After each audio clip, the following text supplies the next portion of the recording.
বিধিসম্মত সতর্কীকরণ। গল্পসূত্রে ধূমপান, মদ্যপান এবং ড্রাগ সেবনের প্রসঙ্গ এসেছে।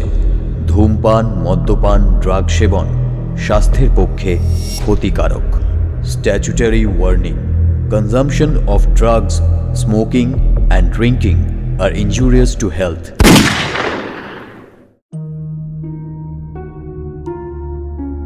আজ আপনি শুনবেন পাঁচকড়ি দের লেখা কাহিনী হত্যাকারী কে, only on Radio Milan 90.4 FM.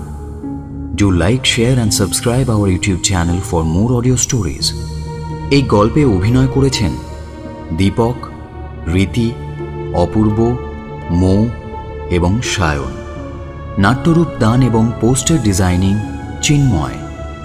সমগ্র পরিচালনা এবং ধ্বনি পরিকল্পনা সায়ন। শুরু হচ্ছে পাঁচকড়ি দের কাহিনী হত্যাকারী কে।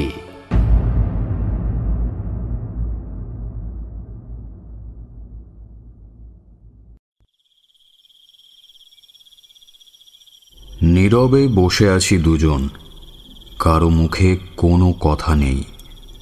রাত তখন অনেক, সুতরাং চারিদিকের পরিবেশও আমাদের মতোই একান্ত নীরব।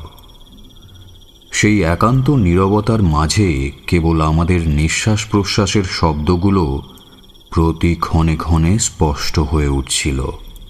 কিছুক্ষণ পর আমি পকেট থেকে ঘড়িটা বের করে সময় দেখলাম। ইস, রাত 1টা বেজে গেছে। আমার মুখে রাত 1টা শুনে যোগেশবাবু আমার মুখের দিকে একবার তীব্র দৃষ্টিপাত করলেন। তারপর উঠে গভীর চিন্তায় মাথা নিচু করে ঘরের মধ্যে পায়চারি করতে লাগলেন। এভাবে আরও কিছুক্ষণ সময় কাটল। হঠাৎ পাশের বিছানার ওপর বসে আমার হাত ধরে যোগেশচন্দ্র ব্যগ্রভাবে বলতে লাগলেন, আপনার সদয় ব্যবহারে আমি চিরঋণী হয়ে রইলাম। আপনার মতো উদার হৃদয়ের মানুষ আমি আর কাউকে দেখিনি, বিশ্বাস করুন। আপনি এর আগে অনেক কথাই আমাকে জিজ্ঞেস করেছেন, কিন্তু আমি তার যথাযথ উত্তর দিতে পারিনি। আমার এখনকার অবস্থার কথা একবার যদি আপনি ভেবে দেখেন তাহলে অবশ্যই বুঝতে পারবেন সেজন্য আমি দোষী নই। আপনি আমার সম্বন্ধে যেসব বিষয় জানার জন্য একান্ত উৎসুক হয়ে রয়েছেন, আমি তা আজ অকপটে আপনার কাছে প্রকাশ করব। না হলে আমার এই হৃদয়ের অসহ্য ভার আমি কিছুতেই কমাতে পারবো না। ঘটনাটা যেরকম জটিল সেই রকমই রহস্যপূর্ণ। শেষ পর্যন্ত শুনতে আপনার আগ্রহ হবে। আপনি যদি আরও কিছুক্ষণ অপেক্ষা করতে পারেন তাহলে আমি এখনই আরম্ভ করতে পারি। ঘটনাটার মধ্যে আর কোনো নীতি বা শুভবুদ্ধি না থাক, অক্ষয়বাবু যে একজন নিপুণ ডিটেকটিভ সে পরিচয় যথেষ্ট পরিমাণে পাওয়া যায়। কেউ যদি কখনো কোনো বিপদে পড়ে সে যেন অক্ষয়বাবুরই সাহায্য চায়। আমার বিশ্বাস সঠিক পথে থেকে নিরপেক্ষভাবে ঠিক সময়ে ঠিক কাজ করার ক্ষমতা তার বেশ আছে। আমি মুখে যোগেশবাবুকে কিছুই বললাম না।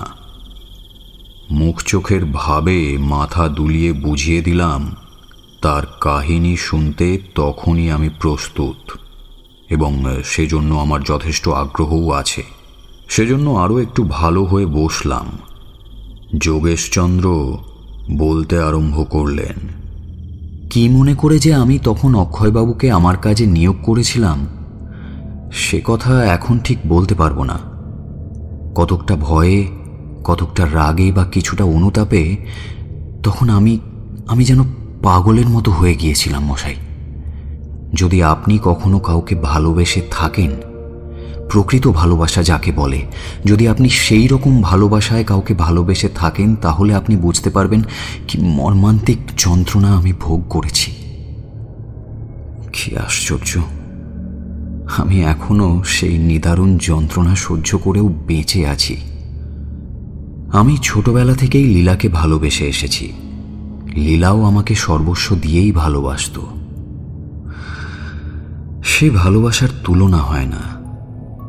মরে গিয়েও কি লীলাকে ভুলতে পারবো? ছোটবেলা থেকেই শুনতাম লীলার সাথে আমার বিয়ে হবে। তখন মনের মধ্যে কোনো প্রবৃত্তি জাগত না, তাই সেই কথায় কেমন যেন একটা অজানা আনন্দ প্রবাহে সমস্ত হৃদয় উদ্ভাসিত হয়ে যেত। তারপর বড় হয়েও সেই ধারা অটুট ছিল। আমাদের আর্থিক অবস্থা তেমন সচ্ছল ছিল না বলে আমার সাথে লীলার বিয়েতে লীলার বাবার কিছুটা অনিচ্ছা থাকলেও লীলার মায়ের আর তার ভাই নরেন্দ্রনাথের একান্ত আগ্রহ ছিল। নরেন্দ্রনাথ আমার সহপাঠী, তাদের আগ্রহে লীলার বাবাকেও সম্মত হতে হয়েছিল। সুতরাং লীলা যে একদিন আমারই হবে, এই দৃঢ় বিশ্বাস আমার মনে সমানভাবে অক্ষুণ্ণ ছিল। এমন সময় ডাক্তারের পরামর্শে আমার অসুস্থ মাকে নিয়ে আমাকে বৈদ্যনাথে যেতে হলো। অসুস্থতা কমে যাওয়া দূরে থাক, বরং সময়ের সাথে সাথে আরও বাড়তে লাগলো সেটা। মা বাঁচলেন না। মা ছাড়া সংসারে আমার কেউ ছিলও না। মায়ের মৃত্যুর পর সংসারের সাথে সমস্ত বন্ধন ছিন্ন হয়ে গেল আমার। সমস্ত জগৎ শূন্য বলে মনে হতে লাগলো। একমাত্র লীলা সেই শূন্যতার মাঝে, সেই দারিদ্র্যের মাঝে আমার হৃদয়ে প্রত্যেক দিন আশার আলো সঞ্চার করতে লাগলো। কিন্তু কয়েক বছর পর দেশে ফিরে শুনলাম লীলা নেই, মানে লীলা আর আমার নেই। তার বিয়ে হয়ে গিয়েছে, সে এখন অন্যের। তার চিন্তাও এখন আমার জন্য মহাপাপ। এই কঠোর সত্য কথা শোনার আগে আমার মৃত্যুও ভালো ছিল। লীলার বাবা এই বিয়ে জোর করে দিয়েছেন। স্ত্রী পুত্রের মতামত তার কাছে আদৌ গ্রাহ্য হয়নি। যার সাথে লীলার বিয়ে হয়েছে তার নাম শশীভূষণ। সে আমার অপরিচিত নয়, তার সাথে আগে আমার খুব বন্ধুত্বও ছিল। মাথার ওপর শাসন না থাকায় নির্দয় প্রকৃতির পিতৃহীন শশীভূষণের চরিত্র যৌবনকালে যখন একান্তই উচ্ছৃঙ্খল হয়ে উঠেছিল, আমি তখন থেকে তার সাথে মিশতাম না। হঠাৎ কখনো যদি পথে তার সঙ্গে দেখা সাক্ষাৎ হতো, ভালো মন্দ দু চারটে কথাবার্তা ছাড়া বন্ধুদের মতো বিশেষ কোনো কথাবার্তাই হতো না। শশীভূষণের বছরে ১,০০০-১,২০০ টাকা মতো একটা আয় ছিল। তাতেই এবং প্রতি মাসে কিছু কিছু দেনা করে তার সংসার, বাবুয়ানি, নারী সংসর্গ এবং মদ্যপান বেশ চলে যেত। সেই ঘোর মাতাল পতিতা অনুরক্ত শশীভূষণ এখন লীলার স্বামী। ক্রমে লোকের মুখে, বিশেষ করে লীলার ভাই নরেন্দ্রনাথের মুখে শুনলাম লীলার স্বামী লীলার প্রতি পশুর মতো ব্যবহার করে। এমনকি যেদিন বেশি নেশা করে আসে সেদিন মারধর পর্যন্ত করে। নরেন্দ্রনাথের সাথে দেখা হলে সে প্রতিবারই বন্ধু ভেবে এসব কথা আমার কাছে প্রকাশ করে যথেষ্ট অনুতাপ করত এবং একই সাথে পিতৃনিন্দা নামক মহাপাপেও যুক্ত হতো। অবশ্য অনুতাপে পড়তে থাকা লীলার বাবা এখন ইহলোক থেকে বিদায় নিয়েছেন, সুতরাং তাঁর অমোঘ একগুঁয়েমির পরিণাম তাকে খুব একটা দেখে যেতে হয়নি। এভাবে আরও একটা বছর কেটে গেল। লীলার স্বামী শশীভূষণের বাড়ি লীলার বাপের বাড়ি থেকে বেশি দূর নয়, 1 ঘন্টা যাওয়া আসা যায়। কিন্তু তাও শশীভূষণ লীলাকে এখনো একবারও বাপের বাড়ি আসতে দেয়নি। নরেন্দ্রনাথের কাছে শুনলাম লীলারও সেই জন্য বিশেষ কোনো আগ্রহ ছিল না। বাবা মারা যাওয়ার সময় লীলা একবার মাত্র বাপের বাড়ি আসার জন্য তার স্বামীর কাছে অত্যন্ত জেদ করেছিল, কিন্তু সেই অমানুষের মানবিকতার কাছে তা ব্যর্থ হয়ে যায়। সেই থেকে লীলা আর বাপের বাড়ি আসার নাম মুখে আনত না। এবছর পুজোর সময় লীলা একবার বাপের বাড়ি এসেছিল, অবশ্য দুর্গাপুজো উপলক্ষে নয়। লীলার মায়ের শরীরটা বড় খারাপ, তাই সে দেখতে এসেছিল। মায়ের আদেশে একবার নরেন্দ্রনাথ শশীভূষণকে বুঝিয়ে হাতে পায়ে ধরে কেঁদে কেটে বোনকে নিজের বাড়ি নিয়ে এসেছিল। তা আমি নরেন্দ্রনাথের অসুস্থ মাকে দেখার জন্য যেমন প্রত্যেক দিন তাদের বাড়িতে যেতাম, সেদিনও গিয়েছিলাম। সেখানে আমার জন্য দরজা সবসময় খোলা, যখন ইচ্ছে হতো তখনই যেতাম, কোনো নির্দিষ্ট সময়ের অপেক্ষা ছিল না। সেদিন যখন যাই তখন সন্ধে নেমে এসেছে।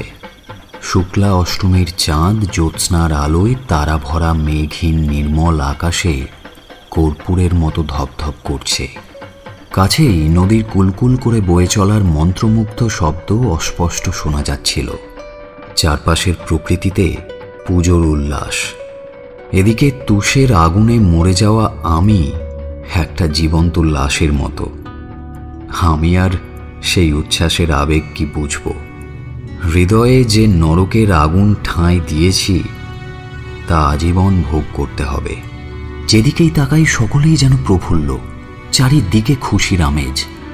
উৎফুল্ল চাঁদ, উজ্জ্বল তারা ভরা আকাশ, নির্মল খুশির স্নিগ্ধ সুমধুর বাতাস।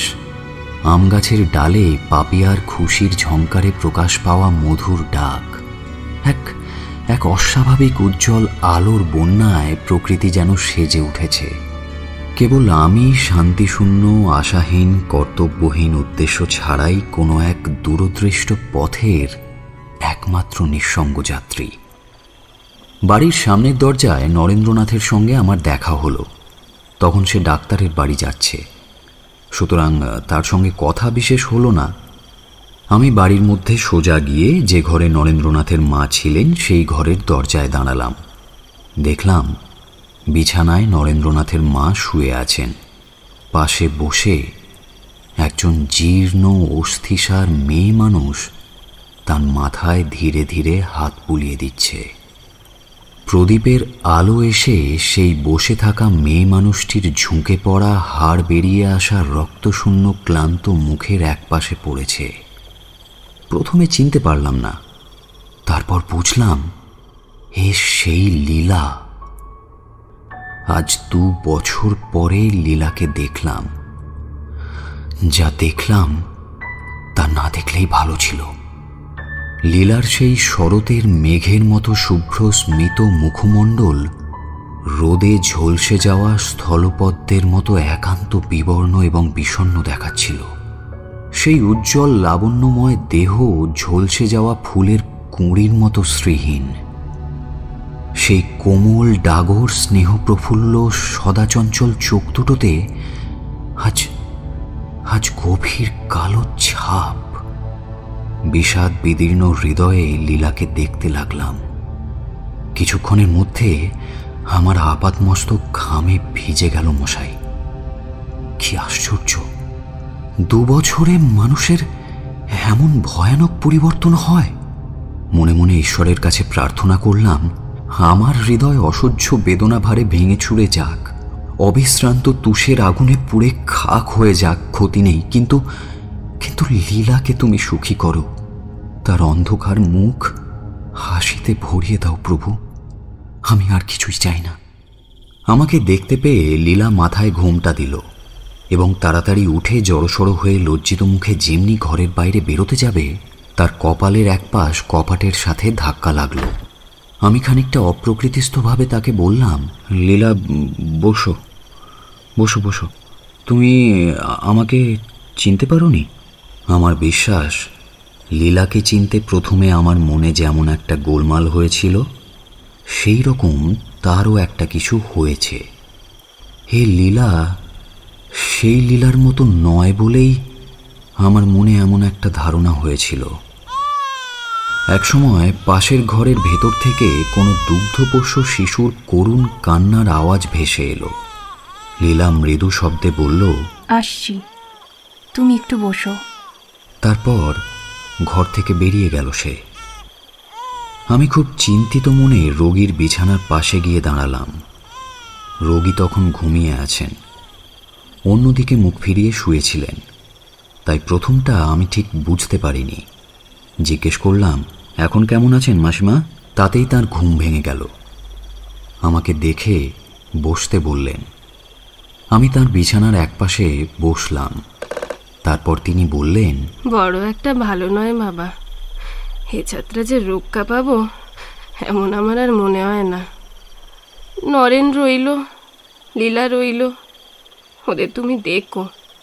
আমি জানি তুমি ওদের ছোট ভাই বোনের মতোই দেখো। এখন ওদের আর কেউ রইল না, তুমিই ওদের বড় ভাই। সেজন্য আমাকে বিশেষ কিছু বলতে হবে না মাসিমা। নরেন আর লীলা যে আমাকে বড় দাদার মতো ভক্তি করে তা কি আমি জানি না? আমি আজীবন তাদের মঙ্গল কামনা করব। এখন ঈশ্বরের ইচ্ছায় আপনি তাড়াতাড়ি সুস্থ হয়ে উঠুন তো, তাহলেই সব ঠিক হয়ে যাবে। না বাবা, আর বাঁচতে ইচ্ছা নেই। নরেনের জন্য ভাবি না। সে ছেলে, লেখাপড়া শিখেছে, বড় ঘরে তার বিয়েও দিয়েছি। সে যেমন করে হোক আজ নয় দুদিন পরেও মাথা তুলে দাঁড়াতে পারবে। শুধু শুধু লীলার জন্য। লীলার স্বামী মাতাল, বদমেজাজি লোক। আমার সোনার লীলা যে দশা করেছে দেখলে চোখে জল আসে। লীলার জন্য আমার মরেও সুখ হবে না।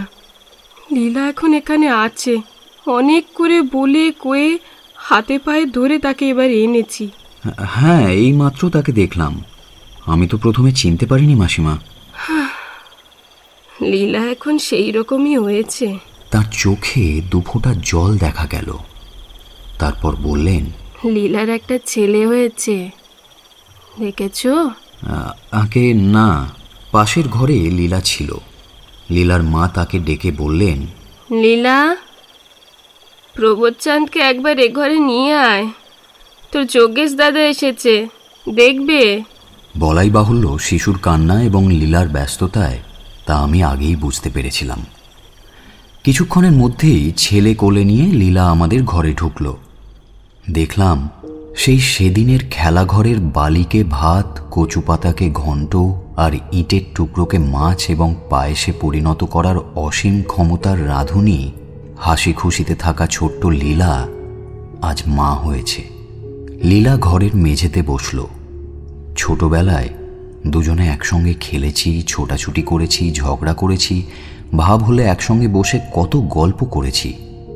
বুঝতেই পারলাম না কেমন করে কোন দিন হঠাৎ সেই ছোটবেলার স্বর্গ থেকে বিতাড়িত হলাম। শুধু স্মৃতিগুলো রয়ে গেল। যদিও এখন আর সেই লীলা নেই, তারপরেও লীলা আমাদের পাড়ার মেয়ে। তাকে আমি এইটুকু থেকে দেখে আসছি। আমাকে দেখে লজ্জা করার কোনো প্রশ্নই ছিল না। তবু সে মাথায় একটু ঘোমটা দিয়ে বসল। আমি সস্নেহে তার ছেলেকে কোলে তুলে নিলাম। সুন্দর টুকটুকে ছেলেটি, মুখ, চোখ ও কপালের গড়ন লীলার মতোই। বুঝলাম লীলাকে প্রবোধ দিতেই প্রবোধচাঁদের জন্ম এবং লীলাই তার এই নাম রেখেছে। তারপর লীলার মা লীলার অদৃষ্টকে শতবার ধিক্কার দিয়ে এবং লীলার স্বামীর প্রতি অনেক কুকথা প্রয়োগ করে নিন্দা করতে লাগলেন। তাতে লীলার মলিন মুখ আরও অপ্রসন্ন হয়ে উঠল। স্বামী নিন্দা মেয়েদের কাছে সবসময়ই অপ্রীতিকর। তার উপর লীলা শিক্ষিতা এবং উচ্চ বংশের মেয়ে। লীলার স্বামী ভক্তি পূর্ণতা পাক, লীলার চরিত্রহীন স্বামী দেবতুল্য হোক, লীলা সুখী হোক, তাতেই আমি সুখী। লীলার মা সে যাত্রায় রক্ষা পেলেন না। তাঁর পবিত্র আত্মা পরলোকগত স্বামীর উদ্দেশ্যে চলে গেল। 2 মাস পরে বাপ মা হারানো লীলা স্বামীর ঘরে উপস্থিত হল এবং আগের মতো এবারেও কাণ্ডজ্ঞানহীন মাতাল স্বামীর কাছে অত্যাচারিত হতে লাগল। আমি ক্রমশ ধৈর্য হারালাম। যেমন করে পারি লীলার কষ্ট দূর করতে হবে, কিন্তু কি উপায়ে করব? অনেক চিন্তার পর স্থির করলাম, আগে শশীভূষণের সঙ্গে আমার খুব বন্ধুত্ব ছিল, তার সাথে আবার সেই বন্ধুত্ব গাঢ় করে তুলতে হবে। যদি তার সাথে মিলেমিশে ক্রমশ তার সেই তলিয়ে যাওয়া ঘৃণ্য চরিত্রের কিছুটা সংশোধন করতে পারি। আমি প্রথমে মাঝে মধ্যে, তারপর প্রত্যেক দিন শশীভূষণের সাথে দেখা করতে আরম্ভ করলাম। উভয়ের মধ্যে আবার ঘনিষ্ঠতা অত্যন্ত নিবিড় হয়ে আসতে লাগল। এখন তাদের বাড়িতে গেলে শশীভূষণ আমাকে যথেষ্ট খাতির যত্ন করে। 2-4 দিনের মধ্যে কথায় কথায় বুঝতে পারলাম শশীভূষণ লীলাকে অত্যন্ত ভালোবাসে। শুনে সুখী হলাম বটে, কিন্তু এই অত্যন্ত ভালোবাসার উপরে এই অত্যন্ত অত্যাচারের কারণ কিছুতেই নির্ধারণ করতে পারলাম না। যাই হোক, তার সেই মনোভাবে আমার মনে অনেকটা আশার সঞ্চার হলো। মনে হলো আমার প্রচুর উপদেশের বৃষ্টিতে তার প্রেম তৃষ্ণার্ত মরু হৃদয়ে কখনো না কখনো সৎ প্রবৃত্তির বীজ অঙ্কুরিত হওয়ার যথেষ্ট সম্ভাবনা আছে। আমি বহু শাস্ত্র বচনের কথা বলে এবং ঐতিহাসিক ঘটনার উদাহরণ দিয়ে বোঝাতাম যে ধর্মপত্নীর ওপর দুর্ব্যবহার করা অন্যায় এবং তা শাস্ত্রকে অমান্য করা, ফলে তার জন্য অধঃপতন অনিবার্য। নরেন্দ্রনাথের সাথে একান্ত চেনা পরিচিতির জন্য আমার যে এই অযাচিতভাবে উপদেশ প্রয়োগের কিছুটা অধিকার আছে তা শশীভূষণ বুঝত এবং ভবিষ্যতে যাতে আমার উপদেশ রক্ষা করে কাজ করতে পারে সেজন্য যথেষ্ট আন্তরিকতা প্রকাশ করত। এইভাবে তাকে অনেকটা প্রকৃতিস্থ করলাম। কিছুদিন সে আমার কথা রক্ষাও করেছিল, কিন্তু পরে আবার যেইকে সেই।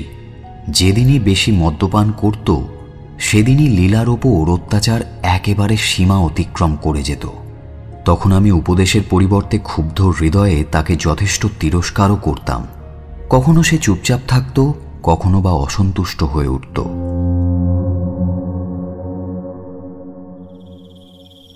একদিন শশীভূষণ নেশার ঘোরে সরলভাবে মুখ নিচু করে নিজের আত্ম অনুতাপের কথা বলতে লাগল। ভাই যোগেশ, আমার মতিগতি যাতে অন্য পথে চালিত না হয় সেজন্য তুমি যথেষ্ট চেষ্টা করেছ, তা যে আমি বুঝতে পারি না তা নয়। যদিও আমি মাতাল কাণ্ডজ্ঞানহীন, তবু আমি তোমার মনের ভাব ভালোই বুঝতে পারি। তুমি আমাকে অনেক বুঝিয়েছ, বুঝিনি ভর্ৎসনা করেছ, সে তো আমার ভালোর জন্যেই। সব বুঝতে পারি, কিন্তু বুঝলে হবে কি? বেশি মদ খেলে আমার আর কিছুই মনে থাকে না। বেঁচে থাকতে যে মদ ছাড়তে পারবো এমনও কখনো হবে বলে মনে হয় না ভাই। আগে চেষ্টা করলে যদিও বা পারতাম, এখন আর তা পারবো না। আমার মনের ভেতর যে কি বিষের আগুন বইছে কে জানবে। মদ খেয়ে অনেকটা ভালো থাকি, এর ভেতরে অনেক কথা আছে। এই পৃথিবীতে আমার মতো তোমার ঘোর শত্রু আর কেউ নেই। আমি জানি তুমি লীলাকে ভালোবাসতে, লীলার সাথে তোমার বিয়ে হওয়ার কথা ছিল, কিন্তু শশীভূষণের মুখে এইসব কথা শুনে আমি শিউরে উঠলাম, কিন্তু শশীভূষণ সেদিকে লক্ষ্য না করে বলেই চলল, লীলাও যে তোমাকে ভালোবাসে আমি সে কথা অনুভব করতে একবারও চেষ্টা করিনি ভাই। যেদিন আমি সৌন্দর্য লাবণ্যপূর্ণ লীলাকে দেখলাম সেদিন থেকেই তার একটা অদম্য আকাঙ্ক্ষায় আমার সমস্ত হৃদয় পরিপূর্ণ হয়ে উঠল। স্নেহ, মমতা, প্রেম, প্রীতি এই সব জিনিসের অস্তিত্ব যে আমার হৃদয়ে আছে সে সম্বন্ধে আমার নিজেরই কখনো বিশ্বাস ছিল না। কিন্তু যেদিন দেবী প্রতিমার মতো অশেষ মহিমাময়ী লীলাকে দেখলাম, শত শত প্রবৃত্তিও যেন হৃদয়ের দরজা খুলে সেই দেবী প্রতিমার অর্চনার জন্য ব্যস্ত হাত প্রসারিত হয়ে একেবারে আকুল হয়ে উঠল ভাই। খোঁজ নিয়ে জানলাম তোমার সঙ্গে লীলার বিয়ে হবে। সেজন্য লীলার মা এবং নরেন্দ্রনাথের যথেষ্ট আগ্রহ আছে। আর তোমার আর্থিক অবস্থা যেমনই হোক, তোমার সচ্চরিত্রের ওপর তাদের অগাধ বিশ্বাস। তো আমি কি ঠিক করলাম জানো? নিজের অভীষ্ট সিদ্ধির জন্য তাদের সেই সমস্ত বিশ্বাস খুব তাড়াতাড়ি ভাঙতে হবে, এটা বুঝতে পারলাম। আমিও স্তম্ভিত হৃদয়ে রুদ্ধশ্বাসে তার অমানবিকতা এবং পাষণ্যপনার ঘৃণ্য কাহিনী শুনতে লাগলাম। তারপর তোমার অসুস্থ মাকে নিয়ে তুমি যখন বৈদ্যনাথ না কোথায় চলে গেলে, বৈদ্যনাথই তো, আমি সুযোগ খুঁজতে লাগলাম। তুমি যেদিন যাও তার বোধহয় 2 দিন আগে, মনে হয় শুনেও গিয়েছিলে তুমি, ওই হরিহর মুখুজ্জের বেধবা মেয়েটাকে হঠাৎ খুঁজে পাওয়া যাচ্ছে না। সে আমারই কাজ।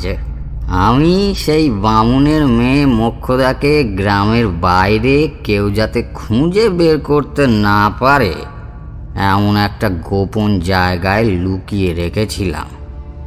সমাজের চোখে মোক্ষদা যত দোষী হোক না কেন, সেটা তার দোষ নয় ভাই, তাদের কৌলিন্য প্রথার দোষ। তোমার যাওয়ার আগে আমার মোক্ষদার সাথে আলাপ হয়। মোক্ষদা আমাকে খুব ভালোবাসত, বুঝলে? এখনো তার সেই টান রয়েছে। আর আমি কি হতভাগ্য যদি তার সেই নিঃস্বার্থ ভালোবাসায় চিরমুগ্ধ হয়ে থাকতাম, যদি রূপ মাধুর্যে পরিপূর্ণ লীলা আমার চোখে না পড়তো এবং সেই একবার দেখেই আমার হৃদয় মোহাচ্ছন্ন করে না তুলতো, তাহলে বোধহয় পাপেই হোক আর পুণ্যেই হোক মোক্ষদাকে নিয়েই এই জীবনে একরকম সুখী হতে পারতাম ভাই। কিন্তু সে কথা যাক। তারপর আমি গ্রামের মধ্যে রটিয়ে দিলাম মোক্ষদার অপহরণটা তুমি করেছ। কি নৃশংস! আমার সারা গায়ে কাঁটা দিয়ে উঠল। কি রটালাম জানো? রটালাম তুমি মোক্ষদাকে আগে বৈদ্যনাথে পাঠিয়ে দিয়েছ। সেখানে তাকে আলাদাভাবে কোনো একটা বাড়িতে রেখে অন্য একটা বাড়িতে তোমরা মা ছেলে ভাড়ায় থাকবে। এই রকম পরিকল্পনায় তুমি মায়ের অসুস্থতাকে উপলক্ষ করে বৈদ্যনাথে গেছ।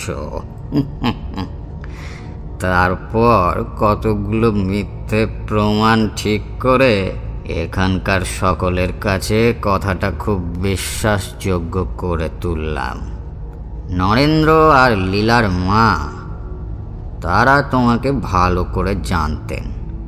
তারা কথাটা প্রথমে বিস্ময়ের সাথে শুনেছিলেন বটে, কিন্তু বিশ্বাস করেননি। তাতে আমার উদ্দেশ্য সফল হওয়ায় কোনো ব্যাঘাত অবশ্য ঘটল না, কারণ লীলার বাবা এতে অবাক হওয়ার মতো কিছুই দেখলেন না এবং খুব সহজেই বিশ্বাসও করে নিলেন। তারপর জ্বলন্ত হাতে একটা ছোট্ট কুঁড়িকে তার বৃন্ত থেকে ছিঁড়ে ফেললাম। সেদিন নিজের হাতে একটা অক্ষয় চিতা জেলে তার মধ্যে শুধু নিজের নয়, লীলার আর তোমার একসঙ্গে 3 জনের হৃদয় ছিন্ন করে আগুনে ছুঁড়ে ফেললাম। এই হলো ঘটনা। কথাগুলো শুনে অদম্য রাগে আমার শ্বাসরুদ্ধ হয়ে গেল।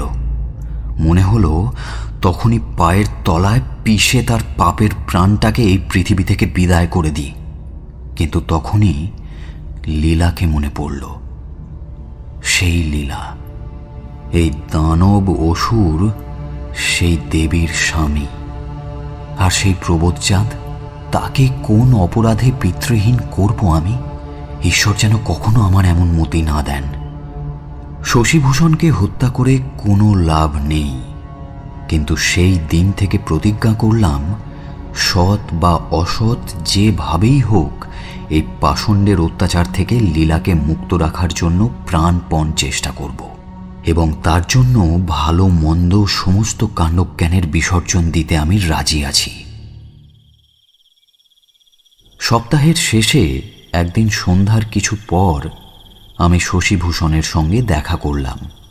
তখন সে একা একা তার একতলার বৈঠকখানার উন্মুক্ত ছাদে বসে মদ খাচ্ছিল এবং একবার এক একটা বিরাট রাগিনীর সুর তুলে অন্ধকার আকাশে প্রতিধ্বনি করছিল। কি জানি কেন সেদিন শশীভূষণ আমার সঙ্গে ভালোভাবে কথা বলল না। তার সেই অপ্রসন্ন ভাব দেখে বুঝলাম তার মনের অবস্থা আজ খুব একটা ভালো নয়। ক্রমে রাত 10টা বাজল। আমি উঠলাম। আমাকে উঠতে দেখে শশীভূষণ বলল, চলো, আমিও নিচে যাব তোমার সঙ্গে। তারপর উঠে আমার সাথে সে পথ চলতে শুরু করল। বাড়ির সামনে ছোট্ট একখানা সুন্দর বাগান, চারিদিকে ফল এবং ফুলের গাছ, এবং নানা রকম রঙিন আলোয় বাগান বাড়িটা বেশ সুন্দর করে সাজানো। ছাদের সিঁড়ি থেকে নেমে আমরা সেই বাগানে এসে উপস্থিত হলাম। তখন শশীভূষণ বলল, যোগেশ, তোমার সঙ্গে আমার একটা কথা আছে ভাই। আমি বিস্মিত হয়ে ফিরে দাঁড়ালাম। শশীভূষণ বলল, কাল থেকে তুমি আর এখানে এসো না। তুমি যে মতলবে আসা যাওয়া করছো, আমি মাতাল বলে কি তা বুঝতে পারি না নাকি? হ্যাঁ, অমন মাতাল আমি নই। যাতে মাতাল হলেও আমি তালে ঠিক আছি। খুব একটা সহজ লোক তো তুমি নও ভাই। চোরের ওপরে বাটপারি করতে চাও? হ্যাঁ, কথাগুলো বজ্রাঘাতের মতো আমার বুকে আঘাত করল। সেদিন তারই মুখে তার নীচ মানসিকতার কথা শুনে আমি রাগে আত্মহারা হয়ে গিয়েছিলাম। শুধুমাত্র লীলার জন্য আমি কোনো উত্তর দিতে পারিনি। আজ সহসা শশীভূষণের এই কথাটা আগুনের মতো আমার ভাবনায় প্রবেশ করল। আজ আমার রাগ সম্বরণ করা একান্তই অসাধ্য হয়ে উঠল। আমি বললাম, শশীভূষণ, তুমি তুমি পশুর থেকেও অধম। তোমার মন যেমন দূষিত, তুমি এসব না ভাবলে আর কে ভাববে? আমার মনের ভাব বুঝতে তোমার মতো নরকের কীটের অনেক দেরি আছে। শুধুমাত্র লীলার মুখের দিকে চেয়ে আমি তোমার ক্ষমার অযোগ্য অপরাধগুলো উপেক্ষা করেছি এতদিন। লীলা? লীলা তোমার কে? তুমি বা লীলার কে? হ্যাঁ, আর তার কথা নিয়ে তোমারই বা এত আন্তরিকতা কেন? আমি আমার স্ত্রীকে যা খুশি তাই করব, তাতে তোমার এত মাথা ব্যথা কিসেরে? হ্যাঁ, আমি কি কিছু বুঝি না ভেবেছ? তোমার মতো ভণ্ড তপস্বী আমি অনেক দেখেছি। হ্যাঁ, মারের চোটে গাধাও ছোটে, বুঝেছ? আর আমি তোমার মাথা থেকে লীলার চিন্তা বের করতে পারবো না। প্রচণ্ড রাগে আমি আত্মসম্ভ্রম ভুলে গেলাম। বললাম, শোনো শশীভূষণ, আমি বেঁচে থাকতে তুমি লীলার গায়ে আর একটা আঁচড়ও কাটতে পারবে না। এরপর লীলার প্রতি যদি কখনো তোমার কোনো অত্যাচারের কথা শুনি, সেই মুহূর্তেই আমি তোমাকে খুন করবই বলে দিলাম। তাতে যদি আমায় ফাঁসির দড়িতেও ঝুলতে হয় তাও শ্রেয়। আমি আর কখনোই তোমাকে কোনোভাবেই ক্ষমা করব না। শশীভূষণ আরও রেগে উঠল, মাথা দুলিয়ে বলল, কে কাকে খুন করে সেটা দেখা যাবে। আগে আমি লীলাকে খুন করব, তারপর তোমাকে খুন করব। স্পর্ধা কত! লীলার গায়ে একটা আঁচড় লাগলে আমাকে খুন করবে। আজ যদি আমি লীলার রক্ত না দেখি, তাহলে আমার নাম শশীভূষণ নয়। দেখি তুই কি করিস।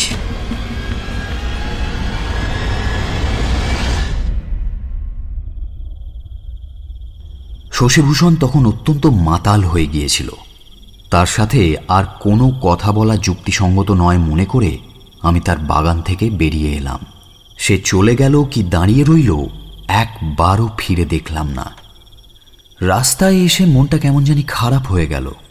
নিজেকে বারবার ধিক্কার দিতে লাগলাম। কেন যে আমি শশীভূষণকে এমন রাগিয়ে দিলাম? এই রাগের চোটে হয়তো আজ মদের নেশায় ওই উন্মত্ত পিশাচ লীলাকে কতই না কষ্ট দেবে। এতদিন এত সয়েছি, আজ কেন আমি এমন করলাম? কি কুক্ষণে কোন অভাগার মুখ দেখে যে আজ আমি শশীভূষণের সাথে দেখা করার জন্য বাড়ি থেকে বেরিয়েছিলাম। লীলার ভালো করতে গিয়ে তার খারাপটাই করে ফেললাম শেষ পর্যন্ত। মানুষ যা মনে করে নির্দয় বিধাতা এমনিতেই তার উল্টোটা ঘটান। আমার মানসিক প্রবৃত্তিতে তখন কেমন একটা গোলমাল বেঁধে গেল। কি ভাবছি, কি ভাবতে হবে, কি হলো, এইসব তোলপাড় করতে করতে যেন আমি কতকটা আত্মহারা হয়ে গেলাম। অশেষ গুণবতী, রূপেরও যার কোনো তুলনা নেই, সেই লীলার সুখ দুঃখ যে এমন একটা দয়াহীন, ক্ষমাহীন, নিষ্ঠুর বর্বরের হাতে নির্ভর করছে, এই চিন্তা প্রতিক্ষণে আমার হৃদয়ে হাজার বিছের হুল ফোটানো বিষের জ্বালার মতো মনে হতে লাগলো। কি করব এখন? কোনো উপায় দেখতে পেলাম না। নিজের বুকে বিষাক্ত লম্বা ছুরি কয়েকশো বার নির্দ্বিধায় গাঁথতে পারি আমি, কিন্তু এক কুঁয়ে শশীভূষণের গায়ে একটা আঁচড় দিই এমন ক্ষমতা আমার নেই। নির্জন পথের মাঝে প্রতি মুহূর্তে আমার বেশ স্পষ্ট অনুভব হতে লাগলো যে নির্বিঘ্নে চিন্তা রাক্ষসী আমার হৃৎপিণ্ড শোষণ করে রক্তপান করছে। আমি মুমূর্ষু আত্মার মতো ঘরে ফিরে এলাম। তারপর যা ঘটেছিল তা শুধু ঈশ্বরই জানেন। পরদিন সকালের সেই রোমহর্ষক ঘটনার সেই ভয়ঙ্কর স্মৃতির হাত থেকে আমি কি মরেও মুক্তি পাব, শান্তি পাব, জানি না।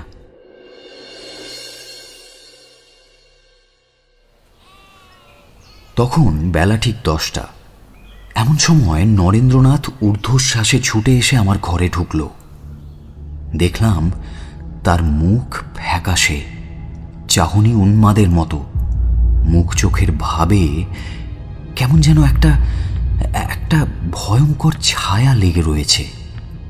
দেখে শিউরে উঠলাম। নরেন্দ্রনাথ আমার জামাটা শক্ত করে মুঠোয় ধরে এমন টান দিল যে আরেকটু হলেই জামার হাতাটা ছিঁড়ে যেত। নরেন্দ্রনাথ ব্যাকুল কণ্ঠে শুধু বলতে লাগলো, যোগেশ, যোগেশ, সর্বনাশ হয়েছে। যা ভেবেছিলাম তাই হয়েছে, একেবারে খুন, আর উপায় নেই। যোগেশ, কি হবে এবার? তুমি চলো, তাড়াতাড়ি ওঠো, এমন খুনি সে। আমি বিস্ময়ে হতবাক হয়ে দাঁড়িয়ে রইলাম। সেই মুহূর্তে একটা অনিবার্য বিমূঢ়তা আমার সমস্ত চিন্তা শক্তিকে সম্পূর্ণভাবে এমন অধিকার করেছিল যে আমি নরেন্দ্রনাথের কথা কিছু বুঝেই উঠতে পারছিলাম না। আমি তাকে একান্ত উৎকণ্ঠিত হয়ে জিজ্ঞেস করলাম, কি বলছো কি নরেন? আমি তোমার কোনো কথাই বুঝতে পারছি না। দেখলাম নরেন্দ্রনাথের চোখে জল। সে কাঁদতে কাঁদতে বলল, সর্বনাশ হয়েছে যোগেশ, লীলা আর নেই। শশীভূষণ কাল রাত্রে লীলাকে খুন করেছে। পুলিশের লোক শশীভূষণকে গ্রেপ্তার করেছে। আর শুনতে পেলাম না। বজ্রাহতের মতো সেখানেই আমি অজ্ঞান হয়ে পড়ে গেলাম। যখন কিছুটা প্রকৃতিস্থ হলাম, দেখি নরেন্দ্রনাথ পাশে বসে আমার চোখে মুখে জলের ছিটে দিচ্ছে। আমি তাড়াতাড়ি উঠে বসে তাকে বললাম, এমন ভয়ানক কথা শুনে যাক, তুমি কি বলছিলে? শশীভূষণকে পুলিশের লোক গ্রেপ্তার করেছে? হ্যাঁ, তুমি তুমি গেছিলে ওখানে? তাকে অনেকক্ষণ চালান দিয়েছে। চালান দিতে শশীভূষণের উপর খুব একটা জোর জবরদস্তি করতে হয়নি। সে কোনো আপত্তিও করেনি, নিজেই ধরা দিয়েছে। হয়তো শশীভূষণের তখনও নেশার ঘোর ছিল। যাই হোক, তুমি একবার চলো যোগেশ।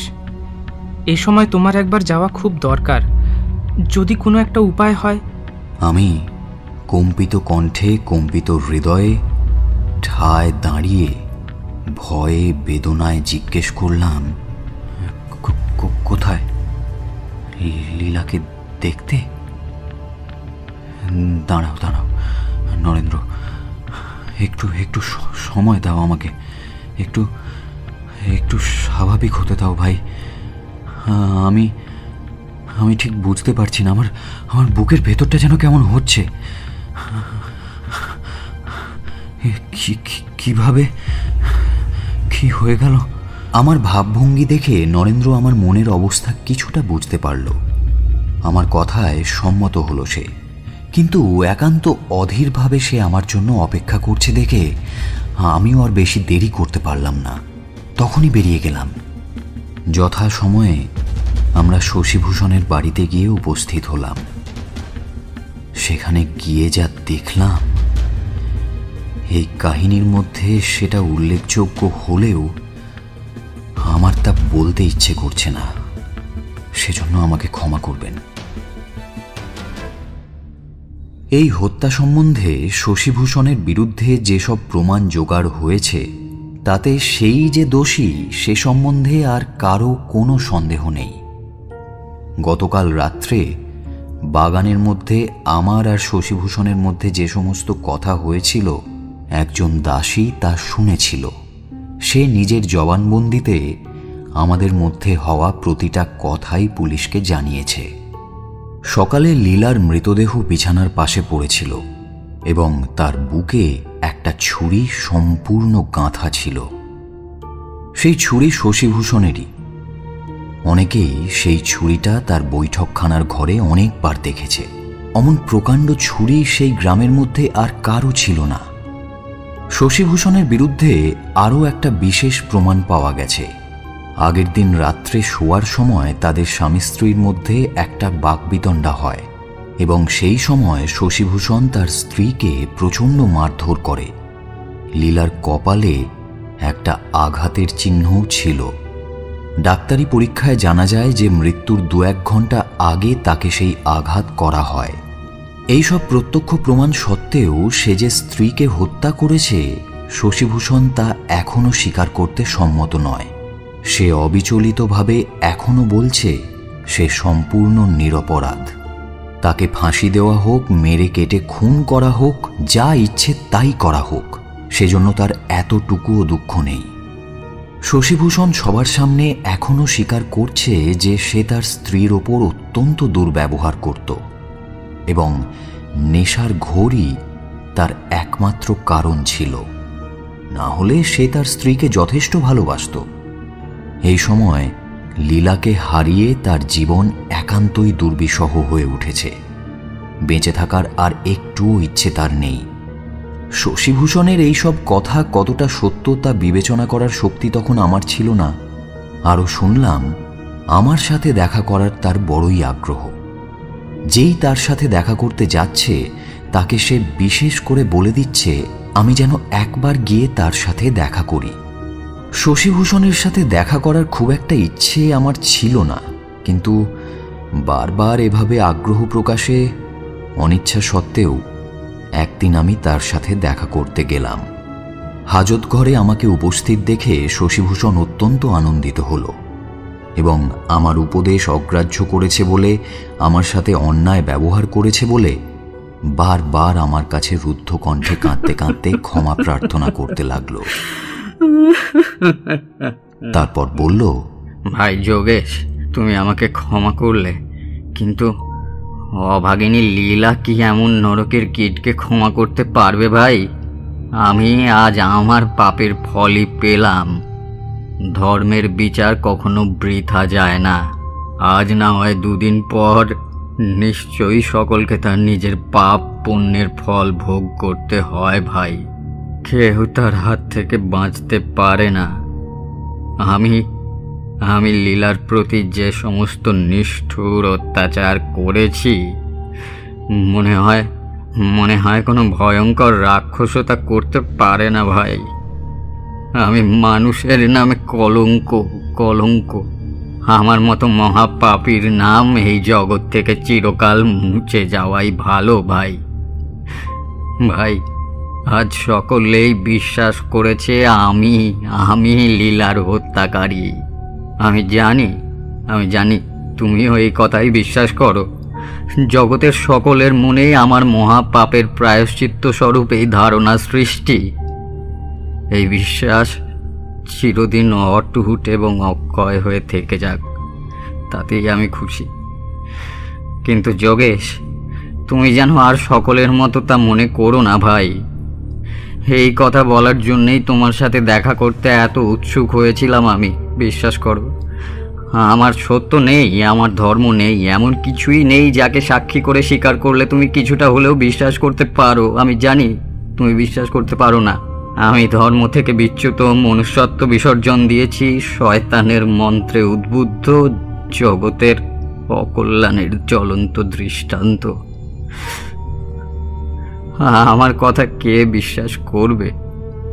কিন্তু ভাই যোগেশ, তুমি অবিশ্বাস করো না, তাহলে আমি মরেও সুখ পাবো না। বিশ্বাস করো ভাই, মরেও সুখ পাবো না। এই জগতে এমন একজন অন্তত থাক যে জানে আমি একটা মহাপাপী ছিলাম বটে, কিন্তু আমার স্ত্রীকে আমি খুন করিনি।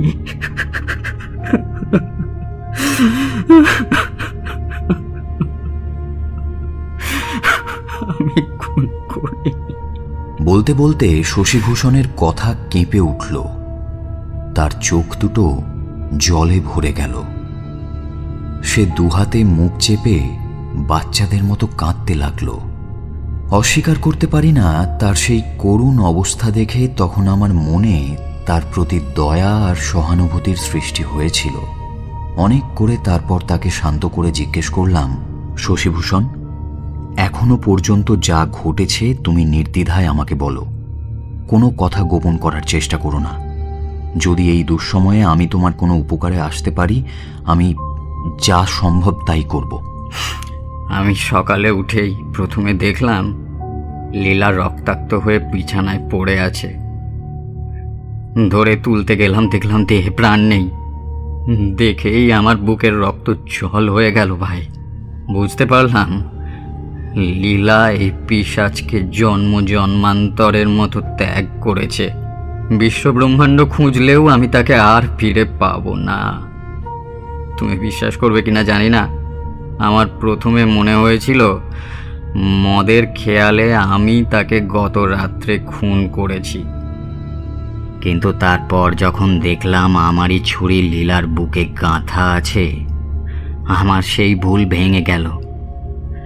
আমার এখন বেশ মনে পড়ছে ছুরিটা আমার বৈঠকখানায় যেখানে রাখা থাকতো সেখানে কাল রাত্রে ছুরিটা দেখতে পাইনি। পরে খুঁজেও কোথাও পাইনি ভাই। আমি সেই কথা লীলাকে বলেও ছিলাম, সেই জন্যেই মনে একটু সন্দেহ হচ্ছে। না হলে এখনো আমার মনে বিশ্বাস কাণ্ডজ্ঞানহীন আমি লীলার হত্যাকারী, বিশ্বাস করো। কিন্তু সেই ছুরিখানা, যোগেশ সত্যি বলছি, এর ভেতরে আরও একটা কথা আছে। আমি মনে হয় ঠিক বলতে পারবো না। যদি সেটাই ঘটে থাকে। শশীভূষণকে ইতস্তত করতে দেখে নিজেও যেন একটু অস্থির হয়ে উঠলাম, কিন্তু সেই ভাব তখনই সামলে নিয়ে তাকে বললাম, দেখো, এত সংকোচ করলে হবে না শশী। তুমি যা জানো বা যা আন্দাজ করছো আমাকে খুলে বলো। লীলার বুকে ছুরি বসাতে পারে একজন ছাড়া এমন ভয়ানক শত্রু তার নেই ভাই। তারই ওপর আমার কিছুটা সন্দেহ হচ্ছে। আমি অত্যাধিক ব্যগ্রতার সাথে জিজ্ঞেস করলাম, কে সে? কাউকে বলনি কেন? তুমি তাকে জানো? আমি মুখ্যদার কথা বলেছিলাম তোমাকে, মনে আছে? যেদিন থেকে আমার বিয়ে হয়েছে সেদিন থেকে মোক্ষদাও অন্য রূপ ধরেছে। কিরকম একটা জানি হতাশায় সে একেবারে মরিয়া হয়ে উঠেছে ভাই। অনেকবার সে আমাকে শাসিয়েছে, বলেছে এর ফল তোমাকে ভোগ করতে হবে। শশীভূষণ আবার দুহাতে মুখ ঢেকে কাঁদতে লাগলো। আমি প্রচন্ড চমকে উঠে চিৎকার করে বললাম, অসম্ভব, তা কি করে হয়? অনুতাপের আগুনে জ্বলতে থাকা শশীভূষণ বলল, যদি তা নাও হয় ভাই, আমার একটা বিশেষ অনুরোধ। লীলার প্রকৃত হত্যাকারী কে তা তুমি সন্ধান করে বের করো, দয়া করে বের করো। আর সেই চেষ্টার কোনো ত্রুটি রেখো না। যখনই মনে হয় লীলার হত্যাকারী তার এই নৃশংসতার কোনো ফল পাবে না, তখন আমি আর অন্য কিছু ভাবতে পারি না ভাই। তুমি দেখো, তুমি দয়া করে দেখো, কিছু একটা ব্যবস্থা করো। লীলার হত্যাকারী যেন ধরা পড়ে ভাই, লীলার হত্যাকারী যেন ধরা পড়ে। কথাটা বলতে বলতে শশীভূষণের জলে ভরা চোখ দুটো সহসা কালো মেঘের রাত্রির তীব্র বিদ্যুতের ঝলকের মতো জ্বলে উঠল এবং এমন দৃঢ় রূপে নিজের হাত নিজের মুঠোর মধ্যে ধরে রাখল যে হাতের নখগুলো বিঁধে রক্তপাত হতে লাগল। যদিও আমি শশীভূষণকে অতিশয় ঘৃণার চোখে দেখতাম, কিন্তু এখন তাকে করুণ, অনুতপ্ত এবং মর্মাহত অবস্থায় দেখে আমার সেই মনের ভাব একেবারে মুছে গেল। শোকার্ত শশীভূষণের এই কাকুতিতে আমি আর স্থির থাকতে পারলাম না। বললাম, শশীভূষণ, যেমন করে পারি তোমার নির্দোষিতা প্রমাণ করব। এখন থেকে আমি এর জন্য প্রাণপণ চেষ্টা করব, কথা দিলাম। এই প্রতিজ্ঞাবদ্ধ হয়ে আমি তার কাছ থেকে সেদিন বিদায় নিলাম। একজন পুরনো পাকা নামজাদা গোয়েন্দা বৃদ্ধ অক্ষয় কুমারের খুব নামডাক হয়েছে আজকাল। এখন তারই সাহায্য নেওয়া উচিত হবে বলে আমি মনে করলাম। সেই দিনই বিকেলে আমি অক্ষয়বাবুর বাড়িতে গেলাম। বৃদ্ধ তখন বাইরের ঘরে বসে খবরের কাগজ পড়ছিলেন। আমাকে দেখে তার চাকরকে তাড়াতাড়ি এক ছিলিম তামাকের হুকুম দিলেন। বলাই বাহুল্য, হুকুম করার সাথে সাথেই হুকুম তামিল হল। তারপর বৃদ্ধ ধূমপানে মনোনিবেশ করে একটার পর একটা কথা আমার কাছ থেকে জানতে শুরু করলেন। আমি শশীভূষণের সাথে ঘটে যাওয়া সমস্ত ঘটনা তাকে বুঝিয়ে বললাম এবং প্রতিজ্ঞা করলাম শশীভূষণকে নির্দোষ বলে প্রমাণ করতে পারলে আমি তাকে 1000 টাকা পুরস্কার দেব। অক্ষয়বাবু অত্যন্ত মনোযোগের সাথে আমার কথাগুলো শুনলেন। শুনে অনেকক্ষণ কপালে হাত দিয়ে কি যেন ভাবতে লাগলেন। আমাকে কিছুই বললেন না বা কোনো কথা জিজ্ঞেসও করলেন না। তাকে নীরব থাকতে দেখে আমি বললাম, কিছু জিজ্ঞেস করার থাকলে আমাকে বলুন। আসলে আমার মনের অবস্থা ঠিক ভালো নয়। ঘটনাটা একটানা বলে যেতে যেতে হয়তো কিছু ভুলে গিয়ে থাকবো, সেজন্য বোধহয় আপনি কিছুটা গন্ডগোলে পড়েছেন। না, গন্ডগোল কিছু হয়নি। হুঁকোটা রেখে ভালোভাবে বসে অক্ষয়বাবু বললেন, আমি বেশ ভালোভাবেই বুঝতে পেরেছি, আর সেই জন্যই কথা বলছি না। তবে কি জানেন, কাজটা বড় সহজ না। সহজ না হলেও যাতে সহজ করতে পারি সেই জন্যই চেষ্টা করব। তার আগে আপনাকে একটি বিষয়ে আমার কাছে প্রতিজ্ঞাবদ্ধ হতে হবে, আর আমার 2টো প্রশ্নের সঠিক উত্তর দেবেন। 2টো কেন? আপনার যা কিছু জিজ্ঞেস করার আছে আপনি জিজ্ঞেস করুন, আমি এখনই উত্তর দেব। তবে কোন বিষয়ে আমাকে প্রতিজ্ঞাবদ্ধ হতে হবে তা আগে না বললে আমি কি করে বুঝতে পারবো যে আমার দ্বারা তা সম্ভব কিনা। আমার দ্বারা যদি সেই কাজ সম্ভব হয় আমি অবশ্যই তা করব, আমার কোনো বিরোধিতা নেই তাতে। সে কথা মন্দ নয়। আমি যে বিষয়ে আপনাকে প্রতিজ্ঞাবদ্ধ হতে বলছি তা এমন বিশেষ কিছু নয়, বুঝলেন। আপনি মনে করলেই তা পারেন। আজকালকার যে বাজার পড়েছে তাতে যে সেটা নিতান্ত অনাবশ্যক তাও নয়। আপনি যে 1000 টাকা পুরস্কার স্বরূপ দিতে চাইছেন সেটা এমন একটা বোঝাপড়া করে যে কোনো একজন ভদ্রলোকের কাছে আপনাকে গুছিয়ে রাখতে হবে যে আমি সফল হলে সেই টাকাটা যেন তার কাছ থেকে নিতে পারি। আপনার কোনো দাবি দেওয়া থাকবে না। নিশ্চয়ই নিশ্চয়ই, আমি এতে সম্মত। এখন আপনার 2টো প্রশ্ন কি তাই বলুন। প্রথম প্রশ্নটা হচ্ছে এই, ঠিক কথা বলবেন, গোপন করলে কোনো কাজ হবে না। শশীভূষণ যে নির্দোষ এ কথা আপনি বিশ্বাস করেন? করি। আমি তার দুশ্চরিত্রতার জন্য তাকে অন্তর থেকে ঘৃণা করি, এ কথা অস্বীকার করব না। যদি তাকে এই খুনের অপরাধে দোষী বলে এতটুকু আমার মনে সন্দেহ থাকত তাহলে তার মুক্তির জন্য আমি একটা আঙুল পর্যন্ত নাড়তাম না, বিশ্বাস করুন। আপনি কি শুধুই শশীভূষণ যাতে নিরপরাধ বলে প্রমাণ হয় তাই চান, না যাতে তার স্ত্রীর হত্যাকারীও সেই সঙ্গে ধরা পড়ে তার ব্যবস্থাও আমাকে করতে হবে? মাফ করবেন, আমি ঠিক এই প্রশ্নের অর্থ বুঝতে পারলাম না। এতে না বুঝতে পারার তো কিছু নেই, একটু ভেবে দেখুন তাহলেই বেশ বুঝতে পারবেন। এই আমি আপনাকে বুঝিয়ে বলছি। কথাটা কি জানেন, প্রকৃত হত্যাকারীকে ধরা বড় সোজা কাজ নয়, এবং আমি মনে করলেই সে এসে ধরা দেবে না। বড় শক্ত কাজ। কোনো নিরপরাধ লোকের সপক্ষে প্রমাণ সংগ্রহ করা সেই তুলনায় অনেক সহজ কাজ। তার কথায় আমার একটু হাসি পেল। বললাম, বুঝেছি। আমি যে 1000 টাকা দিতে প্রতিজ্ঞাবদ্ধ হয়েছি সেটা শুধু আপনার শশীভূষণকে নিরপরাধ প্রমাণ করার জন্য যথেষ্ট, অপরাধী ধরার জন্য নয়। কিন্তু অক্ষয়বাবু, আমার যা অবস্থা তাতে আমি এর বেশি কিছু দিতে পারবো বলে আমার মনে হয় না। তবে আমি এটা বলতে পারি, আপনি হত্যাকারীকে ধরুন বা শশীভূষণকে উদ্ধার করুন, আপনি ওই 1000 টাকা নিশ্চিত পাবেন। তা বেশ। পরে এসব নিয়ে একটা গন্ডগোল সৃষ্টি হওয়ার থেকে আগে থেকে ঠিকঠাক বন্দোবস্ত করে রাখা ভালো। যাক, আপনাকে আমার আর কিছু জিজ্ঞেস করার নেই। সেদিন এই পর্যন্ত কথা বলে আমি বাড়ি চলে আসি।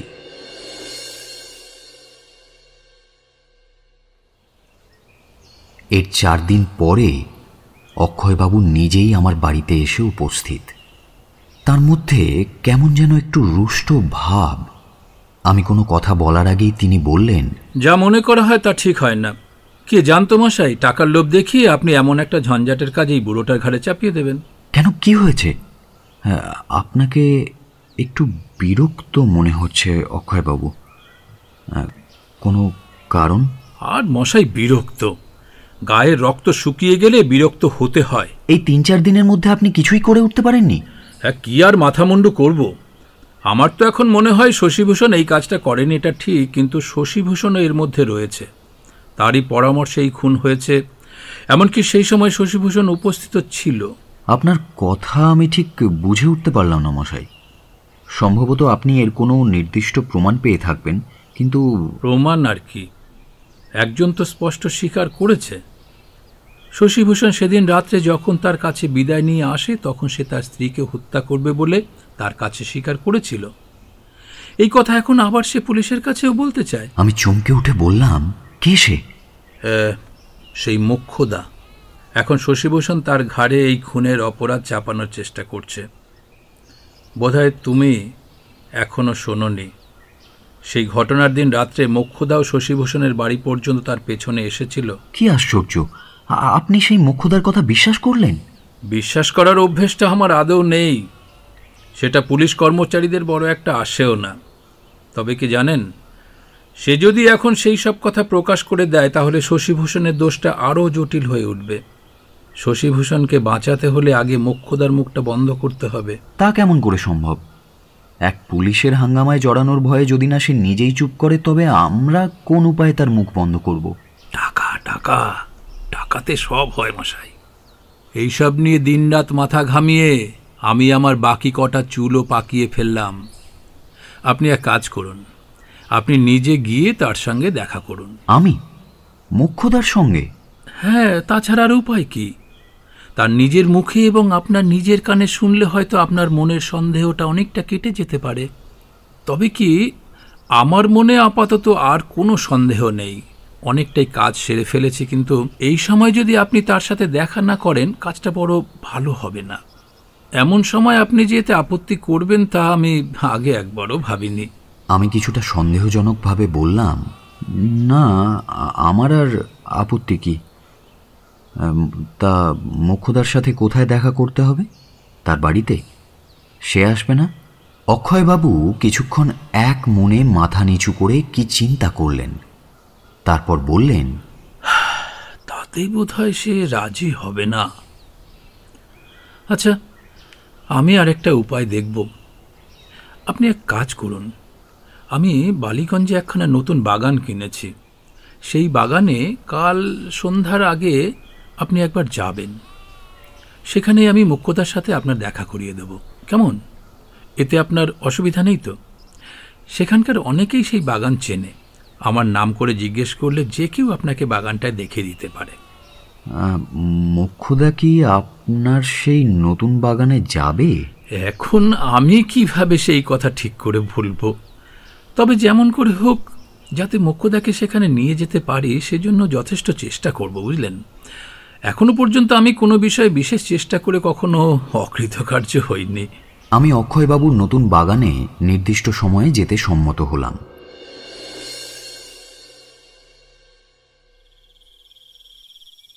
পরদিন বিকেলে বালিগঞ্জে গিয়ে অক্ষয়বাবুর নতুন বাগান খোঁজ করে বের করলাম। তখন সূর্যাস্তের সোনালি রং মিলিয়ে যেতে আর বেশি দেরি নেই। পশ্চিম আকাশে অস্তগামী সূর্যের কিরণের আভা যেন কোনো অপরূপ সুন্দরী মহীয়সী প্রতিমার মতো দাঁড়িয়ে আছে।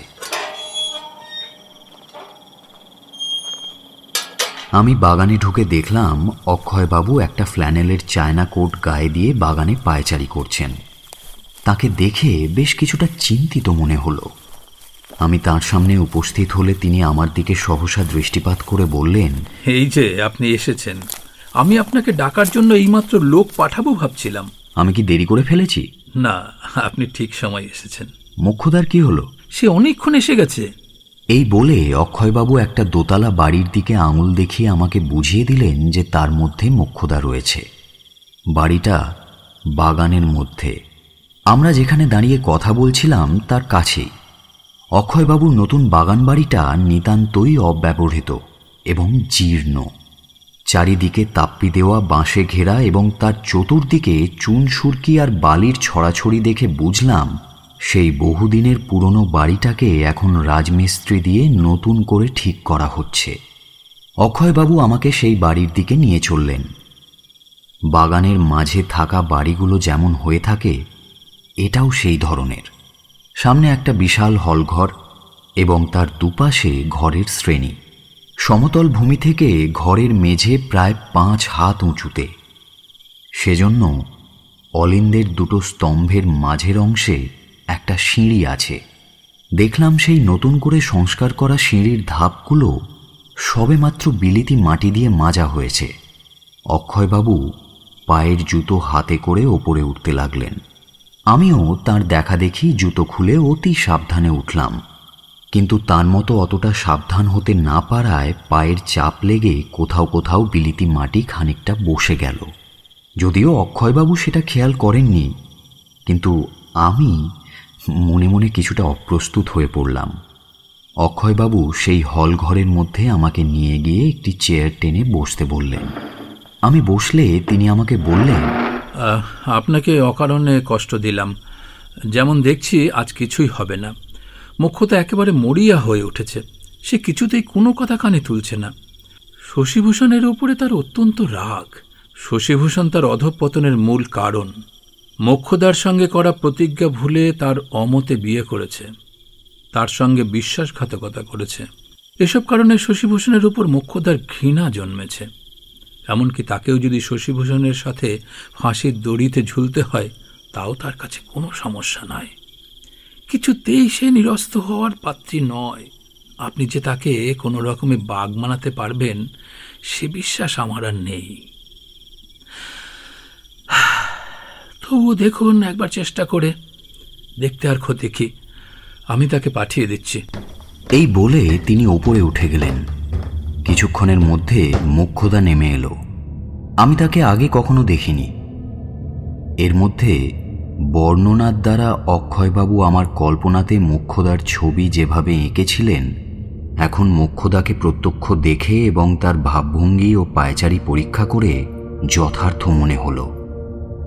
পরে কথাবার্তায় আরও বুঝলাম, শশীভূষণ তার সাথে অত্যন্ত অসৎ ব্যবহার করায় সে শশীভূষণকে অত্যন্ত ঘৃণা করে। সেই রাক্ষসীর ঘৃণার কাছে শশীভূষণের মৃত্যুটা এখন একান্ত প্রার্থনার সমান হয়ে উঠেছে।